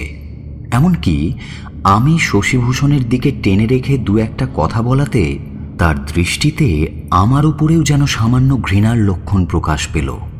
যদি শশীভূষণের হয়ে আমি আরও কিছু বাড়াবাড়ি করতাম, তাহলে সেই লক্ষণটা খুব তাড়াতাড়ি তার মুখ দিয়ে বেরিয়ে আসতে দেখতাম। আমি বুঝলাম তার সেই গভীর ঘৃণা তখন সীমা অতিক্রম করে একটা অদম্য এবং অব্যর্থ রাগে পরিণত হয়েছে, এবং তা একান্ত আন্তরিক, একান্ত অকপট। মোক্ষদা কিছুতেই বশীভূত হওয়ার নয়। তখন সে আমার চেষ্টার বাইরে অনেক দূরে গিয়ে দাঁড়িয়েছে। সেই আস্পর্ধা কোনো পতিতা বা গণিকার হলেও আমি তার হাত ধরে বোঝাতাম। মোক্ষদাকেও অনেক বোঝানোর চেষ্টা করলাম, কিন্তু আশ্চর্য, কিছুতেই আমি তার সিদ্ধান্তের এক তিল পরিবর্তন করতে পারলাম না। সে আমার হাত ছাড়িয়ে সরে দাঁড়ালো এবং অতি দ্রুত পদে আমার চোখের আড়াল হয়ে গেল। আমি বুঝতে পারলাম বিপদ অনিবার্য। মোক্ষদা চলে গেলে অক্ষয়বাবু পুনরায় আমার কাছে এসে বসলেন এবং জিজ্ঞেস করলেন, এখনো কি আপনি শশীভূষণকে নির্দোষ বলে বিশ্বাস করেন? এই বলে তিনি আমার মুখের ওপর একটা তীক্ষ্ণ দৃষ্টি নিক্ষেপ করলেন। তার কথার ভাবে এবং দৃষ্টিপাতে বুঝলাম তিনি আড়ালে দাঁড়িয়ে সব শুনেছেন, সব দেখেছেন। বললাম, হ্যাঁ, এখনো আমার বিশ্বাস নিশ্চয়ই শশীভূষণ নির্দোষ। আমার মনে হয় মোক্ষদার কথা সম্পূর্ণ মিথ্যে। আপনার কি মনে হয়? বিশ্বাসযোগ্য কিছুই নেই। আমার মুখের কথা কেড়ে নিয়ে তিনি বললেন, বেশ, সেটা তাহলে আমি আরও একবার ভালো করে ভেবে দেখব। ভালো মনে হলে কেসটা নিজের হাতে রাখবো, না হলে ছেড়ে দেব। আপনি অন্য কোনো উপযুক্ত ডিটেকটিভের সাথে যোগাযোগ করবেন। কাল আপনার বাড়িতে কখন গেলে আপনার সঙ্গে নিশ্চয়ই দেখা হবে বলুন দেখি। যে কোনো সময়। আপনি বলুন না আপনি কখন আসবেন, আমি সেই সময় বাড়িতেই থাকব। 3টের পর। আচ্ছা। আমি অক্ষয়বাবুর বাগান বাড়ি থেকে বেরিয়ে এলাম।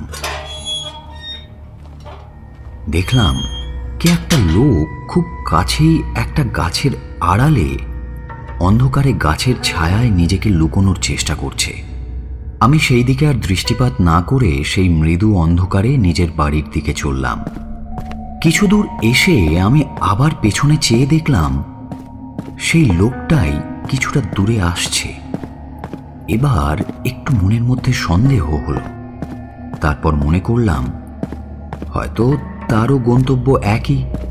তারপর যখন আমি আমার বাড়ির সামনে উপস্থিত হলাম তখনও সেই লোকটাকে দেখতে পেলাম, কিন্তু এবার তাকে আর আমার পেছনে দেখলাম না। সে কখন কোথা দিয়ে এসে আমাদের বাড়ি ছাড়িয়ে আরও 3-4টে বাড়ির পরে একটা গলির ধারে দাঁড়িয়ে আছে এবং আমার দিকে ভালোভাবে লক্ষ্য রেখেছে। তখন বুঝলাম সে আমাকেই অনুসরণ করে এসেছে। অবশ্য লোকটার একটা কোনো উদ্দেশ্য যে আছে তাতে সন্দেহ নেই। সন্ধ্যের অস্পষ্ট অন্ধকারে যত দূর পারা যায় দেখলাম। আকৃতি এবং পোশাক আশাকে তাকে খুব একটা ভদ্রলোক বলে মনে হয় না। সে ভদ্র বা ইতর যাই হোক, কিন্তু লোকটাকে, তার উদ্দেশ্য কি? সন্দেহের বশেই মনটা কিছুটা চঞ্চল হয়ে উঠল। মনে হলো তখন নিজের বাড়িতে না গিয়ে আরও খানিকটা এদিক ওদিক করে লোকটাকে আড়াল করে দিই। অনেক রকম দুর্ভাবনায় মনটা তখন অত্যন্ত অস্থির হয়ে উঠেছে। সুতরাং মনের ইচ্ছে মনেই রয়ে গেল। আমি তাড়াতাড়ি ঘরের মধ্যে ঢুকে গেলাম এবং কিছুক্ষণ পরেই এই সামান্য ঘটনা আমার মন থেকে মুছে গেল। পরদিন বেলা ঠিক 3টের মুখে অক্ষয়বাবু আমার বাড়িতে এসে উপস্থিত হলেন। সেদিন দেখলাম তিনি অত্যন্ত ব্যতিব্যস্ত এবং তাঁর মুখে প্রফুল্লের হাসি। দেখে মনে হলো আজ যেন তিনি রাশি রাশি প্রয়োজনীয় খবরে কুলে কুলে পরিপূর্ণ হয়ে উঠেছেন। আমাকে সজোরে টেনে নিয়ে গিয়ে একটা চেয়ারে বসিয়ে বললেন, বসুন বসুন মশাই, বসুন, ব্যস্ত হবেন না। তার এমন আগ্রহ এবং অভ্যর্থনায় মনে হলো যেন এটা আমার বাড়ি নয়, আমি তার সঙ্গে দেখা করতে এসেছি। আমি উত্তেজিত কণ্ঠে বললাম, এবার মনে হয় আপনি কেসটার কিছু একটা কিনারা করতে পেরেছেন, তাই না? হ্যাঁ, সাহস করে বলতে পারি এখন কেসটা ঠিক আমার মুঠোর ভেতরে আনতে পেরেছি। বড়ই আশ্চর্য ব্যাপার, আমার মতো বিচক্ষণ ডিটেকটিভের হাতে যত কেস এসেছে এটা ছাড়া এমন আশ্চর্যজনক কোনোটিই নয়। আমার যা বয়স তাতে এই বিচক্ষণ বিশেষণটির ওপর আমার কিছুটা অধিকার রয়েছে, কি বলেন? হ্যাঁ, কাল মোক্ষদার সাথে আপনার কথাবার্তায় কেসটা একেবারে পরিষ্কার হয়ে গেল, আর কোনো গোলমাল নেই। বলতে কি, মোক্ষদা মেয়েটি ভারী ফাজিল, বেশ চালাক। এমন সে ভান করতে পারে বোঝা মুশকিল। যদি তাকে কোনো থিয়েটারে দেওয়া হয় সে খুব তাড়াতাড়ি একটা বিশেষ নামকরা অভিনেত্রী হতে পারবে।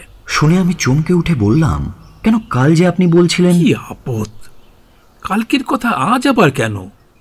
ব্যস্ত হবেন না, আমি যা বলছি তা মন দিয়ে শুনুন। আপনার বয়স কম, রক্ত গরম, সুতরাং ধৈর্যও কম। কাল যদি আপনাকে সবকিছু সত্যি কথা ভেঙে বলতাম তাহলে আপনি হয়তো আমার সব পরিশ্রম নষ্ট করে ফেলতেন। মোক্ষদা মেয়েটি বড় চালাক, যতটা হতে হয় আর কি। এই বলে তিনি খ্যাতিবাদের আবেগে নিজের হাতে হাত ঘষতে লাগলেন।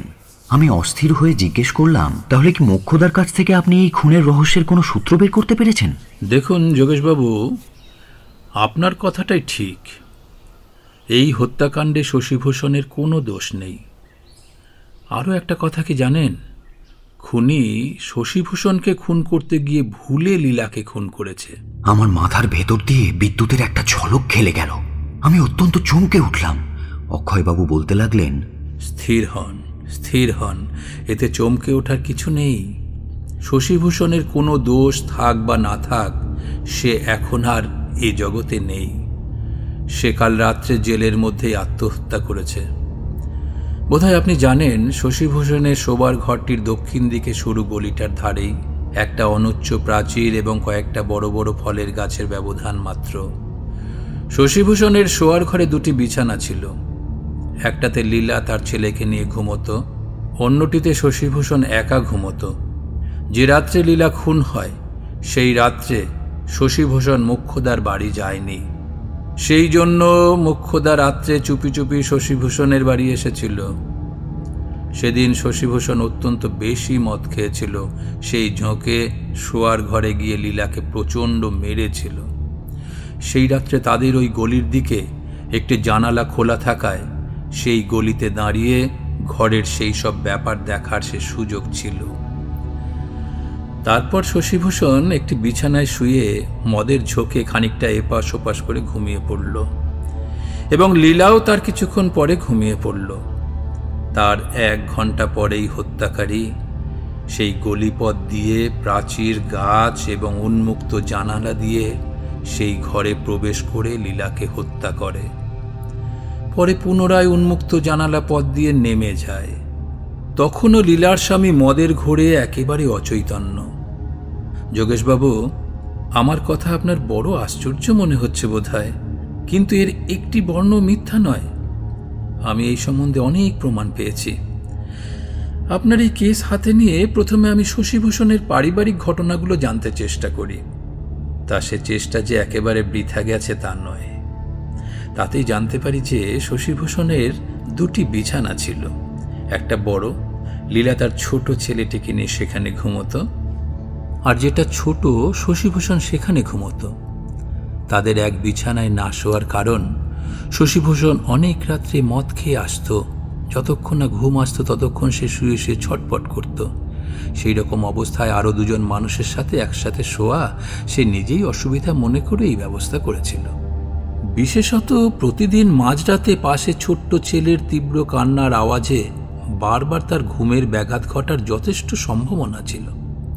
সেদিন সকালে সকলেই লীলার মৃতদেহ তার স্বামীর বিছানায় থাকতে দেখেছিল। সেই সূত্র অনুসরণ করে আমি 2টো অনুমান করতে পেরেছি। প্রথম অনুমান, সেদিন রাত্রে শশীভূষণ বেশি মদ খেয়েছিল, তাই খেয়াল না করে নেশার ঘোরে ভুলে তার স্ত্রীর বিছানায় শুয়ে পড়েছিল। লীলা স্বামীকে ঘুমিয়ে থাকতে দেখে তাকে আর জাগানো উচিত না ভেবে নিজের ছেলেকে নিয়ে অন্য বিছানায় শুয়েছিল। তৃতীয় অনুমান, এমন সময় কেউ জানালা দিয়ে সেই অন্ধকার ঘরে প্রবেশ করেছিল। যতটা সম্ভব সেই দম্পতির শোয়ার ব্যবস্থা আগে থেকেই জানত। সুতরাং অন্ধকারে কিছু ঠিক করতে না পেরে স্বামীর পরিবর্তে স্ত্রীকে হত্যা করেছে। এই 2টি অনুমানের যথেষ্ট প্রমাণও আমি জোগাড় করেছি। এখন তাদের শোয়ার ঘরে যে অন্য কেউ গোপনে উপস্থিত হয়েছিল তার প্রমাণ, সেই গলিটার পাশে প্রাচীরের উপরে আমি 2-3টে অস্পষ্ট পায়ের চিহ্ন এবং নিচের গলির ধারে অনেকগুলি সেই পায়ের চিহ্ন স্পষ্ট দেখেছি। সেখানে অনেক গাছপালা এবং পাশেই আবার শশীভূষণের দোতলা বাড়ি থাকায় সেই গলির মধ্যে বহুদিন রোদ পড়েনি। তাই সেখানকার মাটি এত স্যাঁতসেঁতে যে ভেজা কাদা মাটি বললেও ভুল হবে না। তাতে সেই কারো পায়ের দাগগুলো সেখানে বেশ সুগভীর এবং স্পষ্ট ছাপ পড়েছে। পরে অনেক কাজে লাগবে মনে করে আমি সেখানকার মধ্যে যেসব পায়ের চিহ্ন খুব বেশি গভীর এবং সুস্পষ্ট, সেগুলির উপরে গাছের কতগুলো শুকনো পাতা দিয়ে আগুন ধরিয়ে দিই। সেই পায়ের চিহ্নগুলো বেশ শুকনো হয়ে আসতেই আমি ময়দা দিয়ে একটি ছাপ তুলে নিই।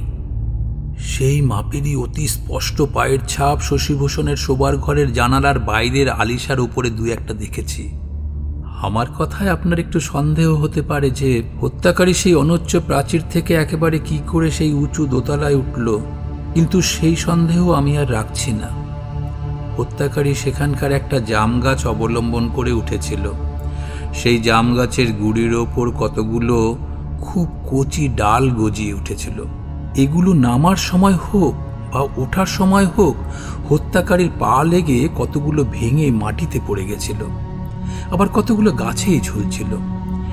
এইসব প্রমাণে এই হত্যাকাণ্ডের ভেতরে যে আর একজন কারো অস্তিত্ব আছে সে সম্বন্ধে আমি একেবারেই নিঃসন্দেহ এবং আপনার মতের সাথে একমত হতে পেরেছি। শশীভূষণ সম্পূর্ণ নির্দোষ। আমি যা বললাম আপনি কি তা বুঝতে পারছেন? প্রশ্নটা করে আমার উত্তরের জন্য অপেক্ষা মাত্র না করে তিনি উৎফুল্ল হয়ে বলে উঠলেন, মোক্ষদা মেয়েটা ভারী চালাক, ও বেটি কিন্তু বুদ্ধিমতী। আমি তার সেই উৎফুল্লতার মধ্যে একটু অবসর পেয়ে বললাম, ও হরি, আপনি কি তাহলে এখন সেই মোক্ষদাকেই দোষী? ঠিক মোক্ষদা? তাও কি সম্ভব? এ কি কাছের কথা। আপনি অত্যন্ত অস্থির হয়ে উঠেছেন দেখছি। আপনি আমার নিয়োগকারী, আপনার কাছে কথাটার বেশিক্ষণ গোপন রাখা ঠিক হবে না। অন্য আর প্রমাণ দেখানোর কোনো আবশ্যকতা নেই। আমি একেবারে হত্যাকারীকে আপনার সাথে পরিচয় করিয়ে দিচ্ছি। কথাটা বলতে বলতে অক্ষয়বাবু উঠলেন। চট করে পথের দিকের একটা জানালা সশব্দে খুলে তার সামনে ঝুঁকে পড়ে কাউকে লক্ষ্য করে একটা সিটি বাজালেন। নিদারুণ উৎকণ্ঠায় আমার আপাদমস্তক কেঁপে উঠল। কিছুক্ষণ পরে দুটো লোক এসে সেই ঘরে প্রবেশ করল। একজনকে দেখা মাত্র পুলিশ কর্মচারী বলে চিনতে পারলাম, আর তার পাশের লোকটি গতরাত্রে যে বালিগঞ্জের পর থেকে আমার বাড়ি পর্যন্ত আমাকে অনুসরণ করেছিল, সেই লোকটার দিকে আঙুল দেখিয়ে অক্ষয়বাবু আমাকে জিজ্ঞেস করলেন, দেখুন তো, আপনি কি এই লোকটিকে চিনতে পারেন? হ্যাঁ, যখন আমি আপনার বাগান বাড়ি থেকে ফিরছিলাম তখন এই লোকটি আমার বাড়ি পর্যন্ত অনুসরণ করে আমাকে, কিন্তু তার আগে কখনো দেখিনি। হ্যাঁ, না দেখারই কথা। আমারই আদেশে এই লোকটি আপনাকে অনুসরণ করেছিল। এই বলে তিনি বিদ্যুৎ বেগে উঠে দাঁড়িয়ে নতুন আগত দুজনকে বললেন, হ্যাঁ, তোমাদের ওয়ারেন্ট বের করো। এনার নাম যোগেশবাবু, ইনি লীলার হত্যাকারী। কথাটা শুনে বজ্রাহতের মতো আমি সবেগে লাফিয়ে উঠে 10 পা পেছনে চলে গেলাম এবং তেমন রৌদ্রোজ্জ্বল দুপুরবেলায় চোখে চারিদিকে অন্ধকার দেখতে লাগলাম। এই বিশ্ব জগতের সমস্ত শব্দ কোলাহল আমার দুই কানে স্তম্ভিত হয়ে গেল এবং গাঢ় থেকে আরো গভীর গাঢ় অন্ধকার আমার চারিদিকে ঘিরে ধরল। কতক্ষণ পরে ঠিক জানি না, প্রকৃতিস্থ হয়ে দেখলাম ততক্ষণে আমার 2 হাতে হাত করা পড়ে গেছে। অক্ষয়বাবু বলছেন, যোগেশবাবু, আপনার জন্য আমি দুঃখিত। কি করব, কর্তব্য আমাদের সবার আগে। আপনি জেনে শুনেও এখনই মোক্ষদার কাঁধে নিজের অপরাধটা চাপাচ্ছিলেন, তাতে আপনাকে ভালো লোক বলে মনে হলো না। সে যা হোক, যেদিন আমার সাথে আপনি প্রথম দেখা করেন সেদিন আপনার মুখে ঘটনা শোনার পর আমি কোনোভাবে আসল ঘটনাটা ঠিক বুঝতে পেরেছিলাম।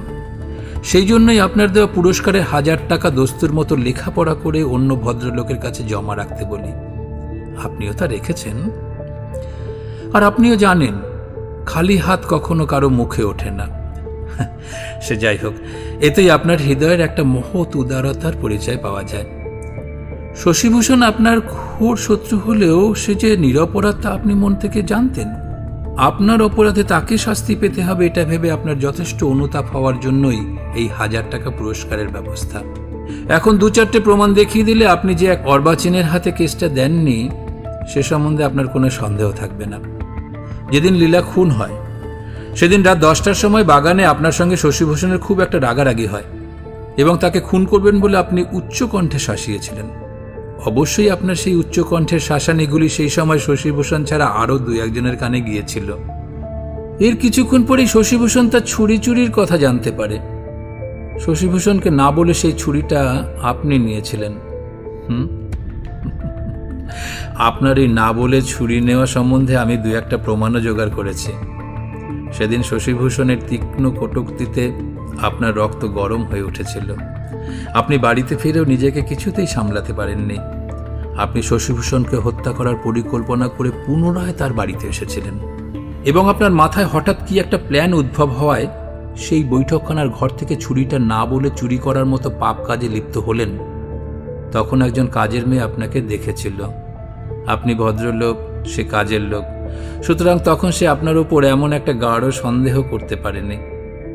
এদিকে যখন 2-1টা ক্ষুদ্র ঘটনা আরম্ভ সমাপ্ত হয়ে গেল তখনও শশীভূষণ সেই বৈঠকখানার ছাদে বসে মদ খাচ্ছে।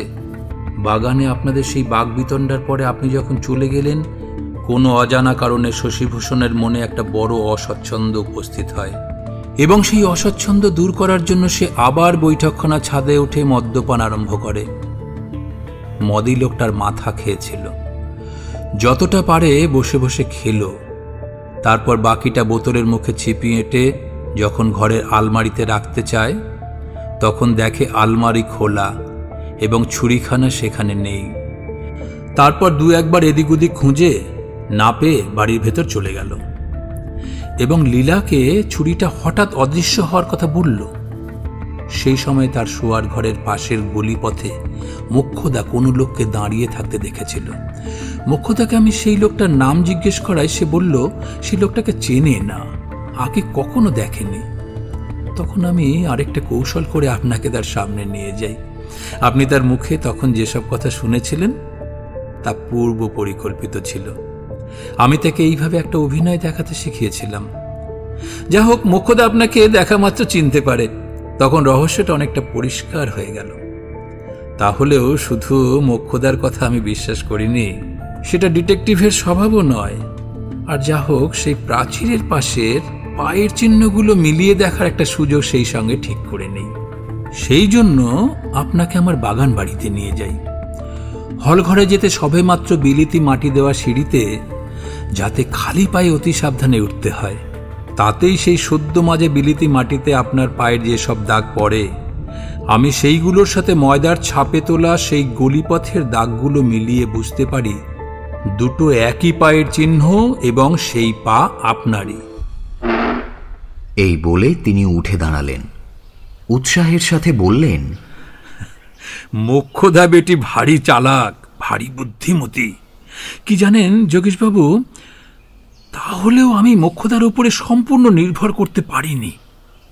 আপনার সাথে দেখা করার সময় সে যদি আমার কথা আপনাকে বলে দেয় আমি আপনাকে ফাঁদে ফেলার চেষ্টা করছি, অথবা আপনি কৌশলে তার মুখ থেকে কোনো কথা বের করে নিয়ে আমার পরিকল্পনা বুঝতে পারেন, এই আশঙ্কা করে আমি এই লোকটাকে তখন আপনার বাড়ি পর্যন্ত অনুসরণ করে দেখতে বলেছিলাম। আপনি বাড়িতে যান না অন্য কোথাও যান, কি করেন, আপনার মুখের ভাব কীরকম, এইসব লক্ষ্য করতে বলেছিলাম। যখন আপনি বাড়িতে ঢুকলেন, লোকটা তারপর 2 ঘন্টা আপনার বাড়ির সামনে অপেক্ষা করছিল। যখন দেখলো আপনি আর বেরিয়ে আসছেন না, তখন নিশ্চিন্ত মনে ফিরে এসে আমাকে সব খবর দিল। তারপর আপনার নামে আজ ওয়ারেন্ট বের করে আমার কর্তব্য নিষ্পন্ন করলাম। বলতে কি, অনেক খুনের কেস আমার হাতে এসেছে, তার মধ্যে এই একটা ছাড়া এমন অদ্ভুত কোনোটাই নয়। এতদিনে বুঝলেন শশীভূষণ নিরপরাধ এবং হত্যাকারী কে? আমি আর কি বলবো, আর কি বা বলার থাকতে পারে। সর্বজ্ঞ সর্বশক্তিমান ঈশ্বর এই দুর্ভাগ্যের হৃদয়ের সব কথাই জানেন। যাকে আমি প্রাণের থেকেও বেশি ভালোবাসতাম, তাকে একজন নৃশংসের হাতে এইরকম অত্যাচারিত এবং উৎপীড়িত হতে দেখে আমার হৃদয়ে কি বিষের জ্বালা আরম্ভ হয়েছিল তা তিনি সবই জানেন।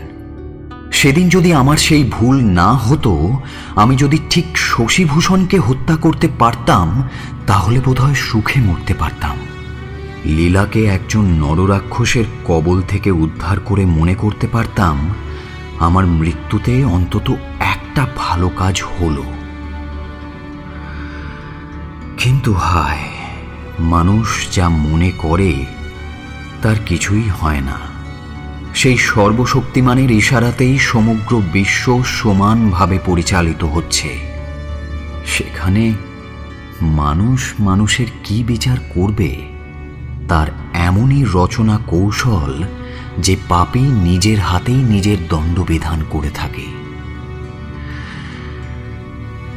দুগ্ধপোষ্য কথা না বলতে পারা শিশু যেমন বাঘের কবলে পড়লে প্রথমে নিজের বিপদ বুঝতে পারে না, বরং যতক্ষণ বাঘ কোনোভাবে তার ক্ষতি করছে ততক্ষণ তার লাভ ঝাঁপ, জলজলে চোখ এবং দুলতে থাকা তার লেজ দেখে, সেই শিশুর ফোকলা মুখে নির্মল খিলখিল করা শুভ্র হাসি খেলতে দেখা যায়। এও খানিকটা সেই রকম। হায়, কল্পনার ঘোরে আমিও তেমনি দুঃখ দারিদ্র কবলিত শোকে পরিপূর্ণ বিপদসংকুল কঠিন সংসারের বাস্তবে দাঁড়িয়ে কোনো অজানা মায়ায় অবিশ্রাম হাস্যতরঙ্গে উচ্ছ্বসিত হয়ে উঠতে থাকি। তারপর যখন কোনো অপ্রতিহত দুর্দান্ত আঘাতে সেই স্বপ্ন ভেঙে যায়, তখন কোনো অবলম্বন না পেয়ে আশা ভরসাহীন হয়ে শতবার হৃদয় বিদীর্ণ করে উচ্চ কণ্ঠে কেঁদে উঠি।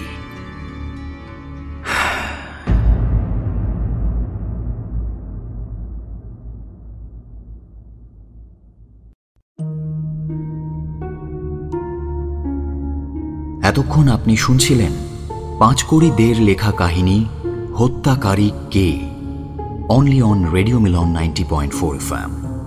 Do like, share and subscribe our YouTube channel for more audio stories. অক্ষয় বাবুর চরিত্রে দীপক, নরেন্দ্রনাথের ভূমিকায় অপূর্ব, নরেন্দ্রনাথের মায়ের ভূমিকায় রীতি, লীলার চরিত্রে মৌ, গল্প পাঠে যোগেশ এবং শশীভূষণের ভূমিকায় সায়ন। নাট্যরূপ দান এবং পোস্টার ডিজাইনিং চিন্ময়। সমগ্র পরিচালনা এবং ধ্বনি পরিকল্পনা সায়ন। আগামী সপ্তাহে আরও একটা নতুন গল্প নিয়ে হাজির হব আমরা। শুনতে থাকুন রেডিও মিলন 90.4 FM।